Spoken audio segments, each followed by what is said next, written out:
Every Monday to Friday, this is Peter Lewis's Money Talk. Money Talk. Good morning and a warm welcome to Money Talk for Tuesday the 13th of August. This is Peter Lewis with a roundup of today's business and finance news. And this podcast is sponsored by Surfing Group, which is headquartered in Singapore and offers online financial services to 50 million customers across 10 countries. In today's business and finance headlines, the annual consumer inflation rate in India fell sharply to 3.5% in July from 5.1% in June. That was well below economists' expectations of 3.7%, and it marked the softest rise in consumer prices since August 2019. And it was also the first time the inflation rate fell below the Reserve Bank of India's target range of 4% in nearly 5 years. The cost of food, which represents half of the Indian consumer basket, rose by 5.5%, but that slowed from 9.4% in June. US short seller Hindenburg Research has accused the chair of India's market regulator of conflicts of interest, which it said prevented a thorough examination of manipulation and fraud claims at the Adani Group. Citing whistleblower documents, Hindenburg said that Securities and Exchange Board of India chair Madhabi Puri Bush and her husband held stakes in an offshore fund where a substantial amount of money was invested by associates of Vinod Adani, who is the brother of Gautam Adani. Hindenburg says that held the agency back in investigating fraud charges against the powerful conglomerate run by his billionaire brother. Those allegations are strongly denied by Ms. Bush, SEBI and Adani. Foreign investors poured a record amount of money from China last quarter, reflecting deep pessimism about the world's second largest economy. China's direct investment liabilities in its balance of payments dropped to almost $15 billion in the April to June period, marking only the second time this figure has turned negative. And if this decline continues for the rest of the year, it'll be the first annual net outflow since at least 1990, when data was first started to be collected. A Hong Kong court on Monday gave troubled Chinese developer Kaisa 4 more weeks to work with bondholders to come up with a viable restructuring plan. Shenzhen-based Kaisa is the second largest issuer of offshore bonds among Chinese developers, behind Evergrande, and it first defaulted on its debt in 2021. On today's Money Talk, we're joined by Mark Michelson, Chairman of the Asia CEO Forum at IMA Asia, and Will Denyer, US Economist at Gavekal. And if you want to get in touch with any questions or comments, please go to my website, peterlewismoneytalk.substack.com, and that's where you'll find my daily newsletter with more business, finance and economic news from around the Asia-Pacific region.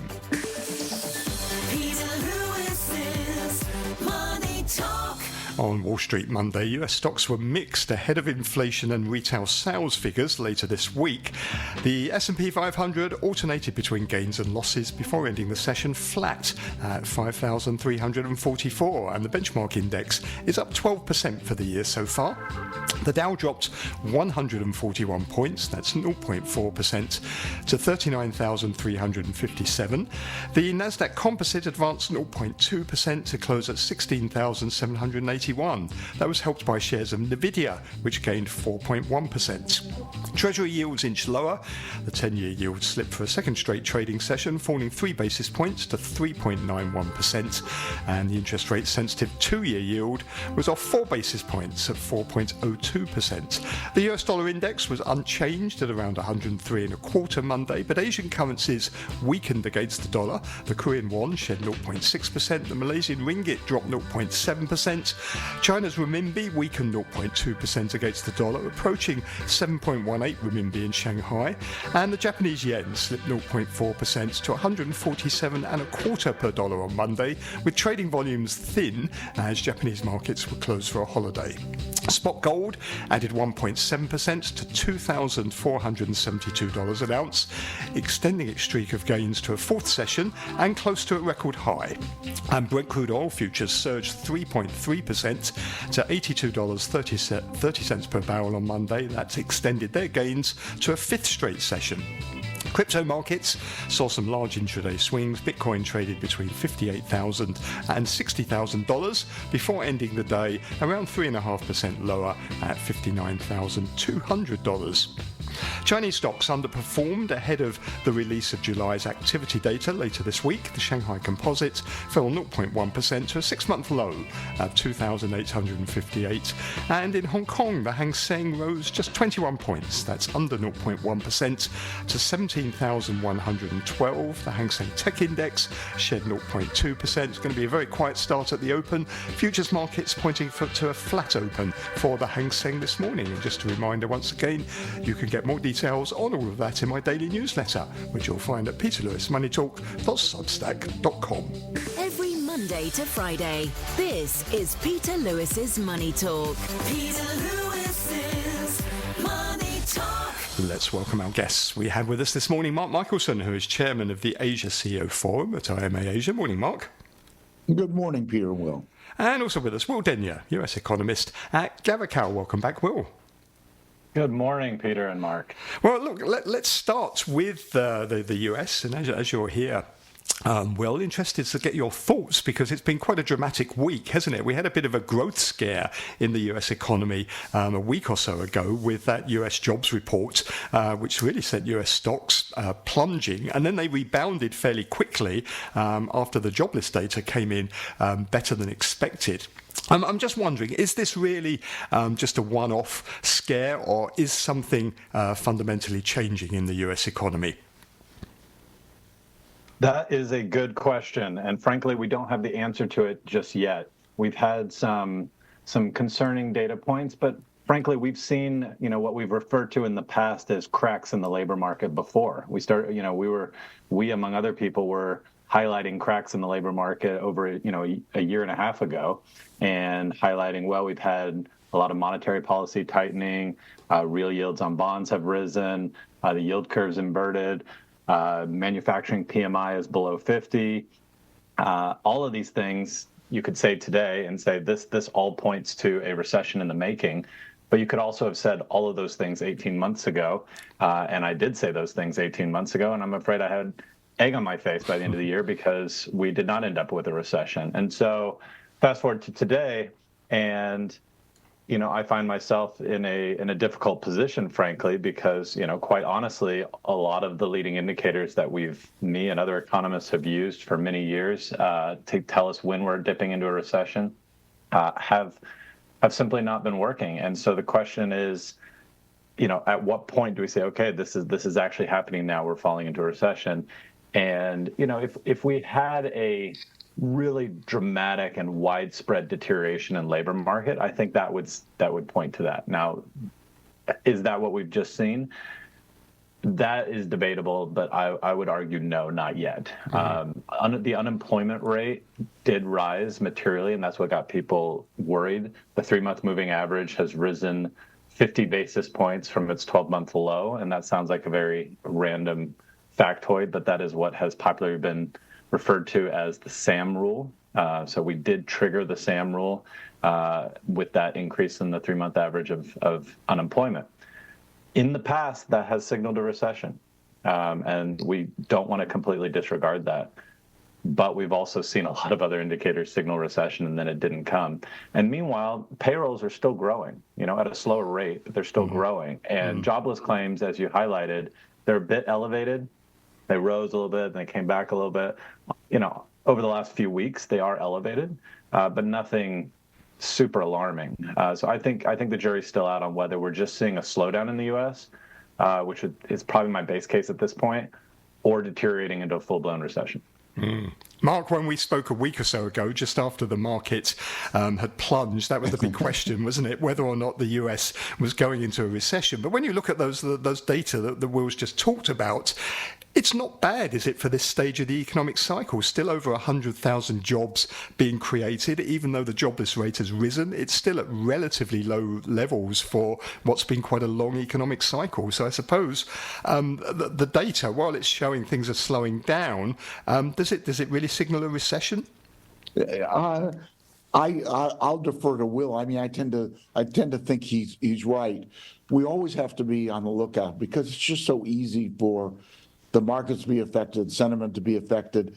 What happened a week ago is now described as a global mini panic, in case you like that description. But it could happen again. But it tends to be maybe not as bad as it sounds, at least for the companies I deal with, for executives and so on. You can't generalize too much, but many of them are feeling the U.S. economy is still looking reasonably good and better than some of the alternatives at this point, which is reflecting some of their investments, where they're putting money, and whether they're nearshoring a little bit more or friendshoring as part of the China plus one and China plus two sort of approach.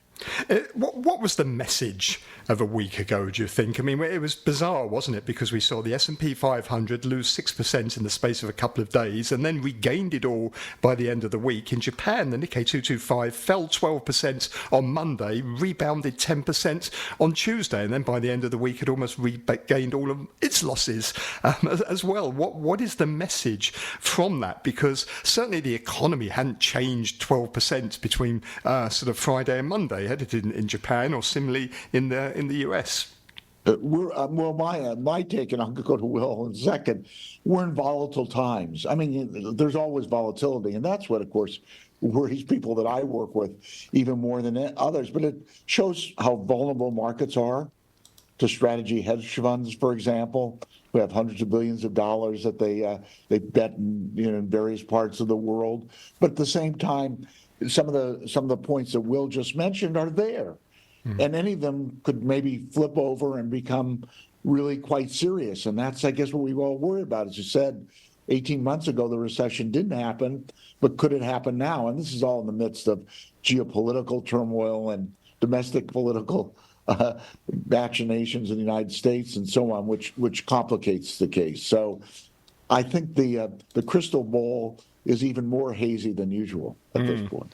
Will, what do you think is the message of the markets here? I mean, we've always said, haven't we, the markets and the economy are not the same thing, but the markets seem to be pretty even more detached than normal from what was going on in the real economy, because it can't justify 10, 12% swings in a couple of days. Yeah, so I think we had a perfect storm for markets in the last week or two. So first, we had the growth concerns that you raised. It's not clear that we're moving into a recession, but the market is justifiably starting to ask that question again after completely putting it aside for a while. So that's the first one. I don't think that's the whole story.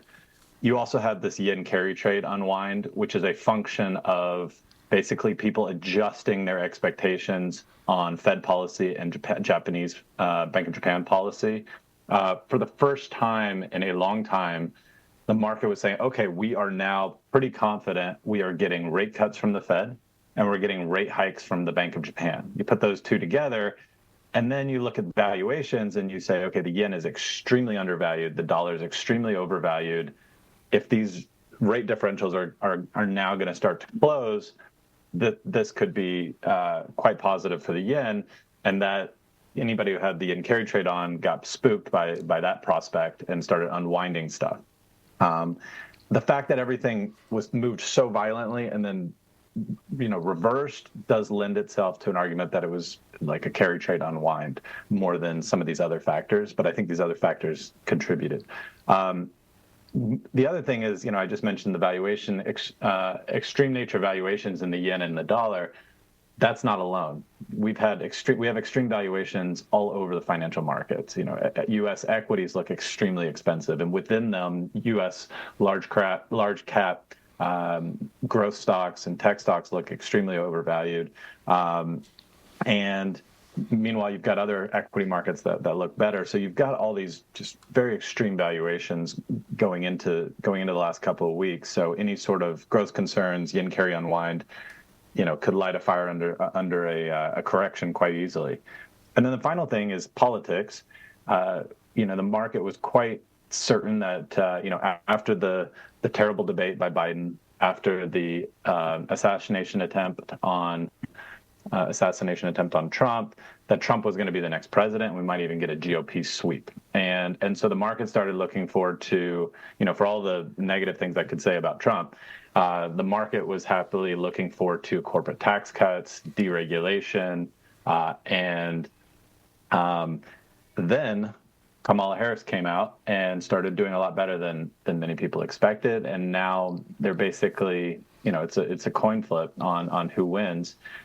And if Kamala wins, and especially if there's a Democratic sweep, I'm not predicting either of those things, but if we move in that direction, we don't get corporate tax cuts, we don't get deregulation, and we could potentially get the opposite, corporate tax hikes, more regulation. And so the markets, had that to digest at the same time. And that all happened around that time the equity market started selling off, is when Harris's chances of being president peaked above 50% for the first time. So was this really a massive mean reversion? Because those valuations, they've been there for a while, haven't we? The overvaluation of tech stocks, the undervaluation of the yen. We've been wondering for ages, how long that could go on for and when they would start to revert back to normal. Is that what we got a week ago? This sudden massive mean reversion, which maybe is exacerbated by the fact that it's August, so volumes are thin, and also everyone trades through algos these days, so they can react in seconds as opposed to what used to be, years ago. It would take months to get this type of mean reversion. Most of the trades did not fully mean revert, with one interesting exception, which would be Japanese equities. So, if you look at the yen, it's still undervalued, maybe less so than before, but it's still undervalued. You look at U.S. equities, they're still, very expensive. Japanese equities, interestingly, I have a chart, I don't have it handy with me now, but looks at risk-adjusted real yields of different asset classes around the world. And if you compare Japanese equities to U.S. Treasury bonds and on a relative valuation basis, and I won't go into the details of how I do that, Japanese equities, like U.S. equities, were extremely overvalued relative to U.S. Treasury bonds. And during that dramatic sell-off in Japanese equities, within a couple of days, that you could call it mean reverted, or those two valuations converged, and then it backed off a little bit, and so Japanese equities are again a little bit expensive compared to Treasury bonds, but that one more or less did mean revert. Most of the other ones still have room to go. So if they still have room to go, this could happen again. Presumably, we could have another massive mean reversion. Don't know what will trigger it, but it seems that the potential for this repeating is not off the table. It's not, and I would say the thing that's the most imminent risk of a repeat would be the inflation number surprising on the upside in the U.S. in the next couple of days. So on Wednesday, we get a new U.S. CPI report.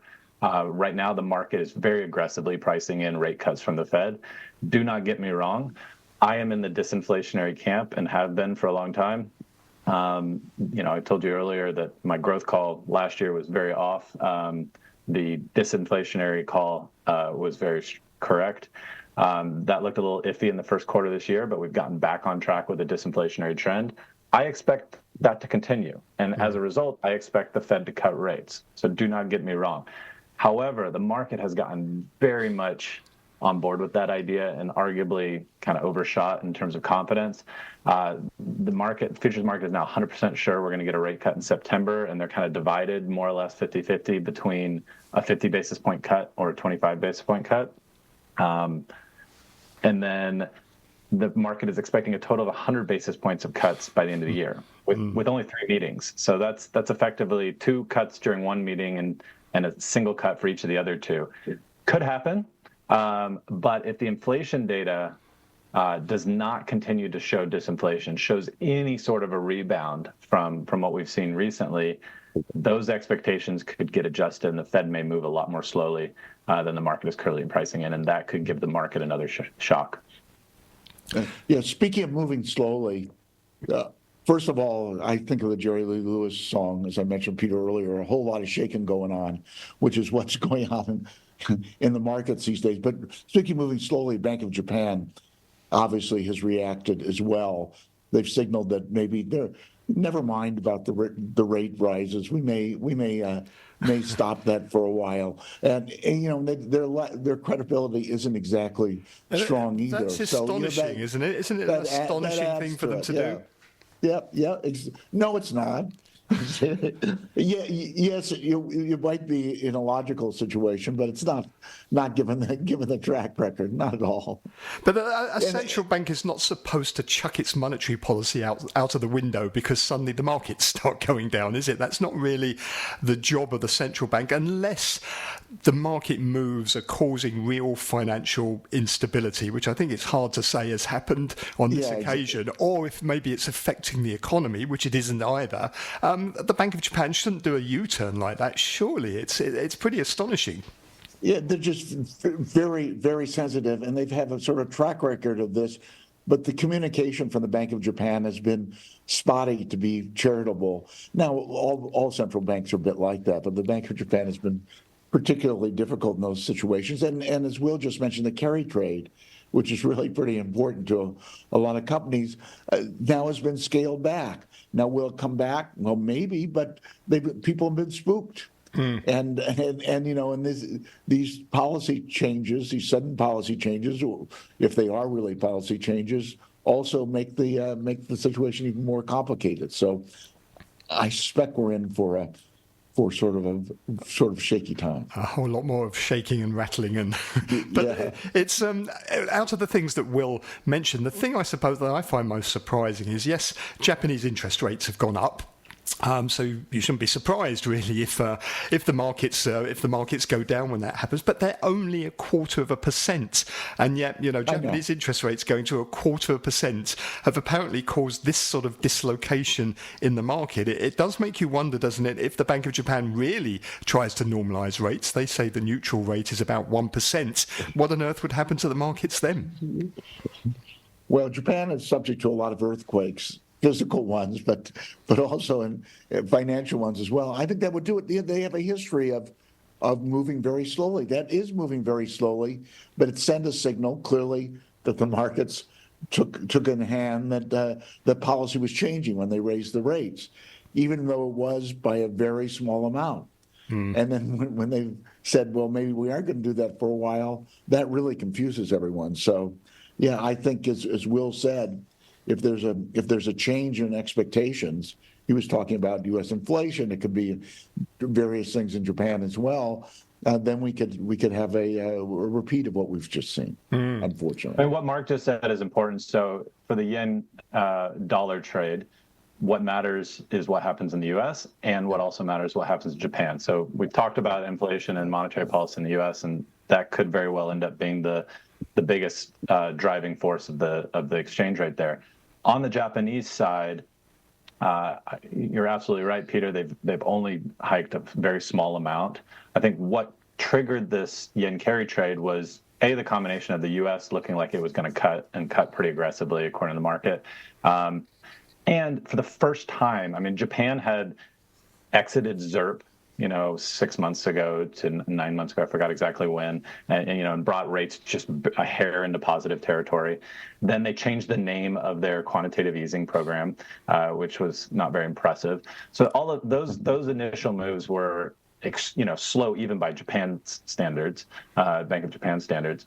And then what got people a little bit excited was when they hiked again and signaled more hikes to come. Now, you say that and correctly say that they started to walk that back after you had a double-digit decline in their equity market. You had very dramatic moves in the exchange rate.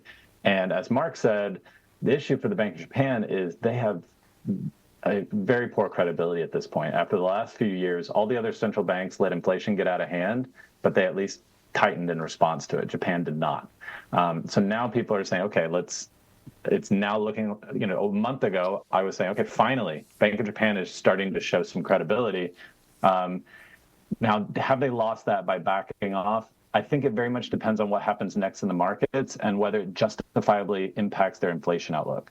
So my view on central banks in general, I watch the Fed the most closely, but I think this probably applies to a lot of central banks, is they care less about equity prices than a lot of people think. That doesn't mean they don't care at all. If the equity market drops by 50%, that has a very big negative wealth effect on consumers and can impact the inflation outlook. If the currency rises very dramatically, that can lower import prices. And for a country like Japan that imports all of its energy, or a lot of its energy, and food and other items, that can be significant. And so I guess to cut the Bank of Japan a little bit of slack, when they were seeing those very dramatic moves in currencies and equities, for them to say, okay, we had planned to hike, but if market developments call for a change in that plan, we will change that plan. That's, I don't think, a completely inappropriate thing. But if markets calm down, inflation stays high, and they continue to stay on hold and don't hike, then they've got a credibility problem. It's hard to know now what the Bank of Japan's policy is, though, isn't it? I've heard some people say, well, they're not going to cut now at all for the rest of the year. But you had Governor Ueda saying quite clearly just a couple of weeks ago there were going to be more rate rises. And on top of that, I suppose, do you have to factor in the fact that the Bank of Japan itself is the world's largest holder of Japanese equities? Yeah, that's a fair point. I mean, I don't think the Bank of Japan knows what the policy is going to be for the rest of the year, and they shouldn't, because it depends on what happens with the markets. It depends on what happens with the data, and they can have a base case, but when things start moving double digits in a day, you have to practice a little bit of humility about how much you're going to be able to stick to your base case. So I'll give them that. Mark, one of the other things we'll mention, the politics. It's been quite a remarkable couple of weeks, isn't it, since Biden pulled out? And I suppose you have to give some credit to Kamala Harris because she's sort of energized and united the Democratic Party in a way that perhaps most people thought wasn't possible. And she seems to be having a bit of a mini surge in the polls at the moment. So is it now all open for November? No, absolutely not. I think to be fair, not over, open. I mean, not over as in the election. Is it completely open as to who might win now?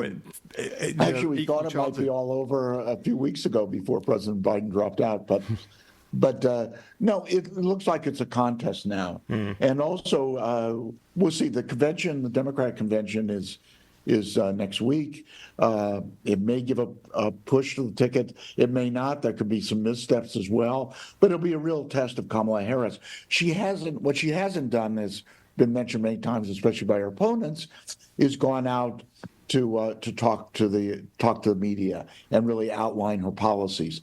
Now, this usually occurs during the convention, at least to some extent, especially the outlining of policy. So we'll see more of that as well. But certainly the energy and the enthusiasm is amazing. And Tim Walz, who, by the way, has a history in China and Hong Kong as well, as you may know. He actually lived in China for a year and led delegations of young people to China and to Hong Kong for many years, quite a few years ago, and has watched it carefully. He sort of has so far set a tone and made people more comfortable. At least for now. That could reverse too. There are attacks on him about his military career and other things. But so what it's done is made people who were very unhappy with the choices they had among the two candidates, between the two candidates. Some of them who are in the middle, maybe a little more relaxed now that they may have a choice. It's still way too early to tell. And there's so many things that could happen. We've got wars going on in the Middle East, which might get worse soon. Ukraine is still there. So many other events that could overturn this. But certainly, what it's done is change the view of where the election is going. So yeah, it's a toss-up right now, I guess you'd say. Pretty close. What I found interesting was a poll from the FT and the University of Michigan, which now finds that most Americans trust Kamala Harris to handle the US economy better than Donald Trump. The poll found 42% of voters trusted Harris and 41% put their faith in Trump. It's the first time that the voters have been more positive on Harris than Biden in this election cycle. The only thing I would ask, Mark, is... I don't know where that comes from. Anyway. What economic policy does she have? Because I've never heard her speak a single word about her economic policies. That's it. There's been very little, and she has no history. She was an attorney general. She was a senator for a while. She's been vice president, but you don't make or talk much about economic policy as a vice president. So that's why the next few days, next week, might be sort of important, at least giving some indications of where it's going.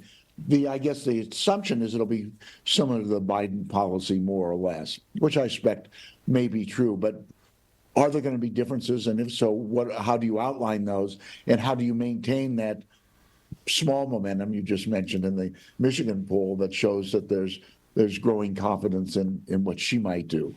Again, I tend to think that might be transitory, but we'll see. Well, any thoughts there? Have you heard anything at all about what their economic policies might be and how that might shake up the election?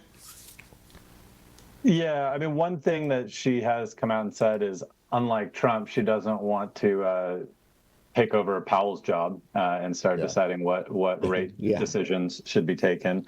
And on that, I'm with Harris on that one. So I'm a little concerned about Trump saying it's not surprising. He's and it could be bluster. I mean, in his last term, he very much tried to use Twitter to influence Powell's rate decisions, and Powell thankfully said, "Thanks for your opinion, but no thanks. I'm going to do what I'm going to do," and he kept tightening and conducting policy the way he saw fit. Now, the concern about Trump's recent comments is that it kind of suggests he may try to legally give himself that power.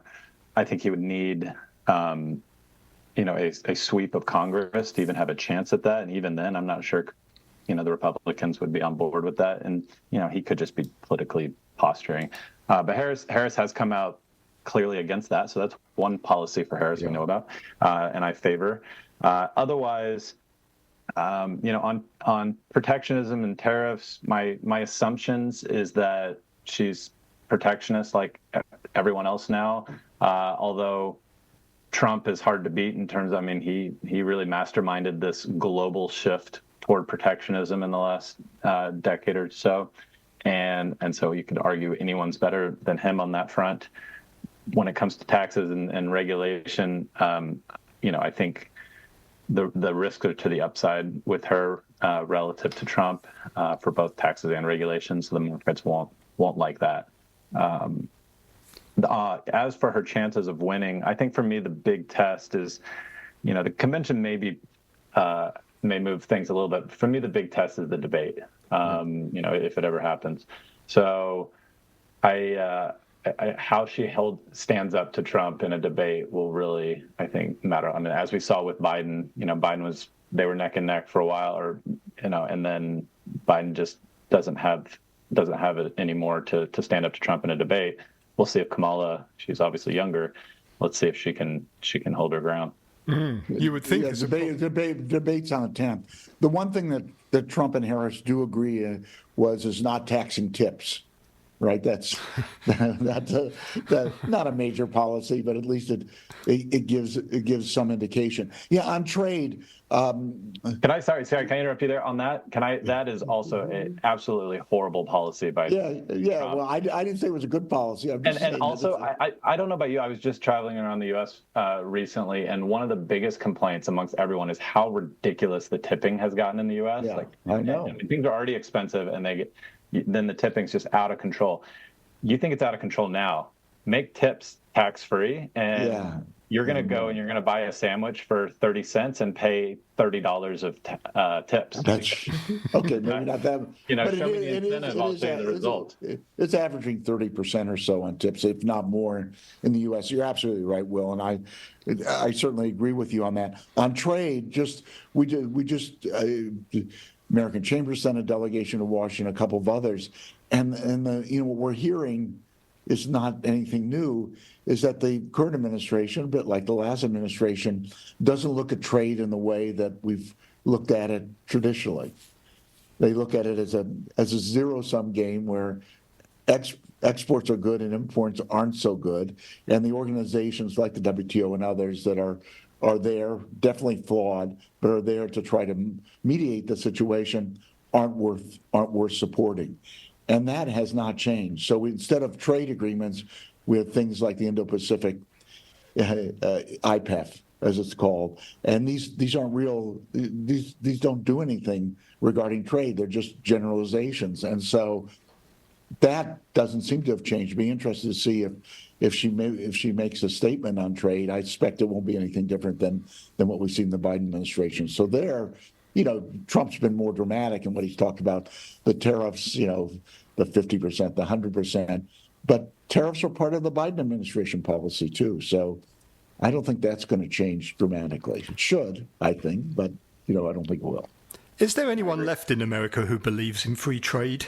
I mean, you certainly can't go to either of the two main parties if you do, can you? Because they're both on, that's about one of the few things they do agree on, that trade is bad, globalization is bad. You used to at least be able to maybe go to the Republican Party as the standard bearer for global trade, but where do you go?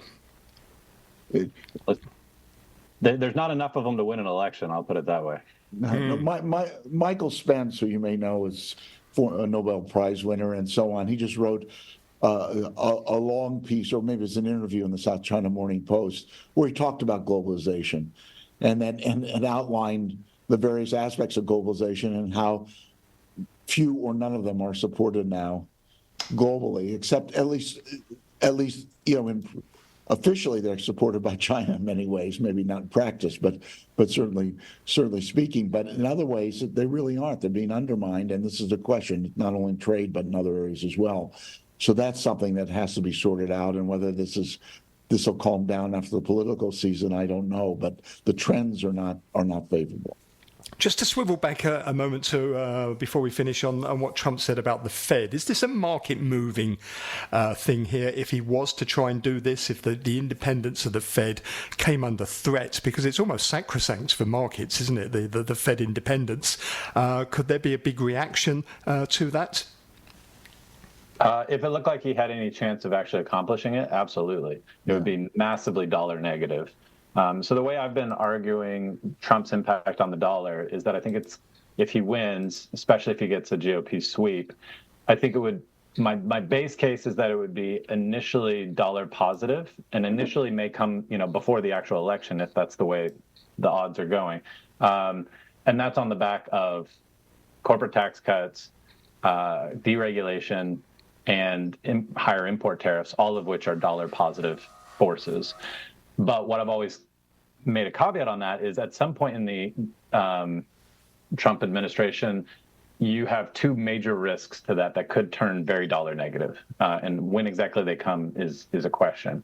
One is you get some sort of plaza accord where Trump, puts pressure on Japan, puts pressure on others to do a, concerted, globally coordinated FX intervention that weakens the dollar and strengthens others. Now, the issue with doing that today is for that to really have a meaningful impact, you would like to have China on board, and that seems unlikely.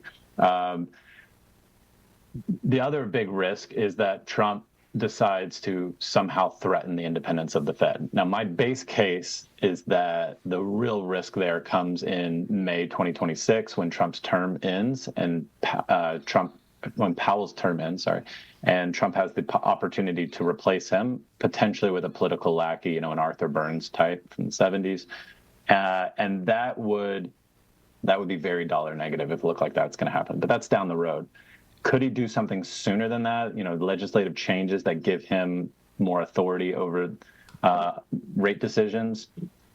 It's a tail risk. My guess is Congress wouldn't play ball on that, but if he controls Congress at that point, it could be a real risk, and it would be extremely dollar negative. And the court would, if it was challenged in the court, but at this point, it's hard to know what the court thinks about this particular issue. But so far, they've been pretty favorable toward Trump and his views. And this is a shaky situation. Without going too far in this, historically, when the first central bank was established by Alexander Hamilton, it failed eventually, and it was very unpopular. The Federal Reserve Bank at the beginning of the early 20th century was established, and that's how the Fed sort of got in its position. But it's not on solid ground. So what Will outlines is possible. It's definitely possible, and depending on, again, what the results of the election are and how much power the elected president has, especially if Trump is reelected, then there could be a threat. in this area. So, and things could change, and I suspect it would have a substantial effect on the markets, as Will outlines. Okay, well, thank you both very much indeed. Great to talk with you both. You heard there Mark Michelson, who is chairman of the Asia CEO Forum at IMA Asia, and then Will Denyer, who is US economist at Gavekal.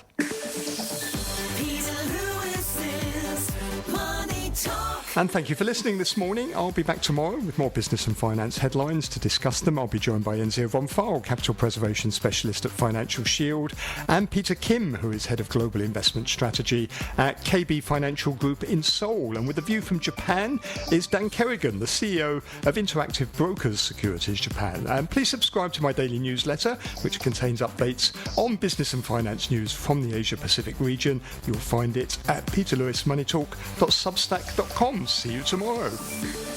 Money Talk